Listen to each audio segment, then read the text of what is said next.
ఇంట్లో మా నాయన తాగొచ్చి మళ్ళా గలాటరా. వాసు, ఓ తూరి మీ నాయన్ని జైల్లో పెట్టిస్తే సరిపోతుందిరా.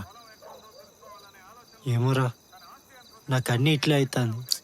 అట్లేం కాదులేరా, రేపు మళ్ళీ అంత మామూలు అయిపోతుంది. రే లక్ష్మి, నీకు ఒకటి చెప్పాలరా. చెప్పరా.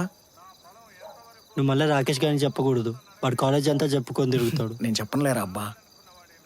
కాలేజ్లో కుమారికి ముద్దు పెట్టేస్తుండ్రా.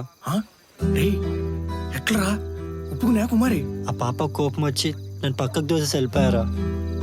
రే, నువ్వు చెప్తా అంటేనే ఒళ్ళంతా జిల్లంటుంది. నీకేం భయం కాలేదరా?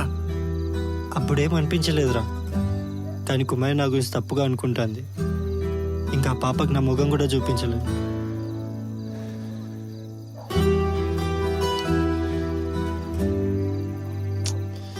కుమారి నాతో మాట్లాడదంటేనే ఏమేమో అయిపోతుందిరా. కడుపులో పేగుల్ని గట్టిగా పట్టుకొని పిసికేస్తాను.